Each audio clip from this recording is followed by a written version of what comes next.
Price the lord. സദൃശവാക്യങ്ങൾ 25-ാം അധ്യായം 1 മുതൽ 28 വരെയുള്ള തിരുവചനങ്ങൾ. ഇവയും ശലോമോന്റെ സദൃശവാക്യങ്ങൾ. യഹൂദ രാജാവായ ഹിസ്കിയാവിന്റെ ആളുകൾ അവയെ ശേഖരിച്ചിരിക്കുന്നു. കാര്യം മറച്ചു വെക്കുന്നത് ദൈവത്തിന്റെ മഹത്വം, കാര്യം ആരായുന്നതോ രാജാക്കന്മാരുടെ മഹത്വം. ആകാശത്തിന്റെ ഉയരവും ഭൂമിയുടെ ആഴവും രാജാക്കന്മാരുടെ ഹൃദയവും അഗോചരം. വെള്ളിയിൽ നിന്ന് കീടം നീക്കിക്കളഞ്ഞാൽ തട്ടാന് ഒരു ഉരുപ്പടി കിട്ടും. സന്നിധിയിൽ നിന്ന് ദുഷ്ടനെ നീക്കിക്കളഞ്ഞാൽ അവന്റെ സിംഹാസനം നീതിയാൽ സ്ഥിരപ്പെടും. രാജസന്നിധിയിൽ വമ്പു കാണിക്കരുത്, മഹാന്മാരുടെ സ്ഥാനത്ത് നിൽക്കുകയും അരുത്. നീ കണ്ടിരുന്ന പ്രഭുവിന്റെ മുമ്പിൽ നിനക്ക് താഴ്ച അനുഭവിക്കുന്നതിനേക്കാൾ ഇവിടെ കയറി വരിക എന്ന് നിന്നോട് പറയുന്നത് നല്ലത്. ബന്ധപ്പെട്ട വ്യവഹാരത്തിന് പുറപ്പെടരുത്, അല്ലെങ്കിൽ ഒടുക്കം കൂട്ടുകാരൻ നിന്നെ ലജ്ജിപ്പിച്ചാൽ നീ എന്തു ചെയ്യും? നിന്റെ വഴക്ക് കൂട്ടുകാരനുമായി പറഞ്ഞു തീർക്ക, എന്നാൽ മറ്റൊരുത്തിന്റെ രഹസ്യം വെളിപ്പെടുത്തരുത്. കേൾക്കുന്നവൻ നിന്നെ നിന്ദിപ്പാനും നിനക്ക് തീരാത്ത അപമാനം വരുവാനും ഇടവരരുത്. തക്ക സമയത്ത് പറഞ്ഞ വാക്ക് വെള്ളിത്താളത്തിൽ പൊൻനാരങ്ങ പോലെ. കേട്ടനുസരിക്കുന്ന കാതിന് ജ്ഞാനിയായൊരു ശാസ്ത്രകൻ പൊൻകടുക്കനും തങ്കം കൊണ്ടുള്ള ആഭരണവുമാകുന്നു. വിശ്വസ്തനായ ദൂതൻ തന്നെ അയക്കുന്നവർക്ക് കൊയ്ത്തുകാലത്ത് ഹിമത്തിന്റെ തണുപ്പ് പോലെ.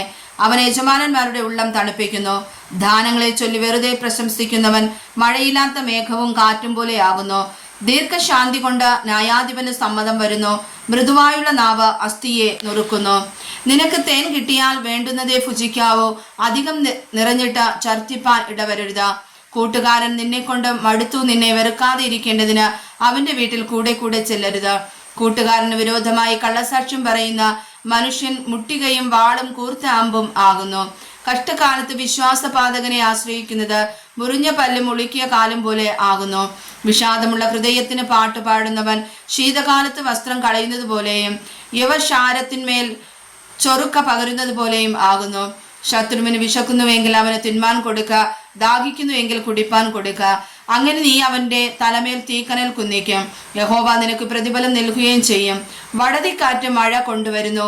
ഏഷണി വാക്ക് കോപഭാവത്തെ ജനിപ്പിക്കുന്നു.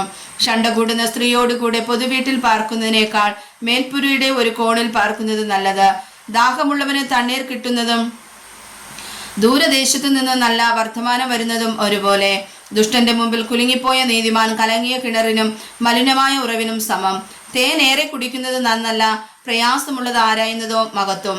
ആത്മസംയമം ഇല്ലാത്ത പുരുഷൻ മതിലില്ലാതെ ഇടിഞ്ഞു കിടക്കുന്ന പട്ടണം പോലെയാകുന്നു. വായിച്ചതായ തിരുവചനങ്ങളാൽ കർത്താവ് നമ്മെ സമർത്ഥമായി അനുഗ്രഹിക്കുമാറാകട്ടെ. ആമേൻ.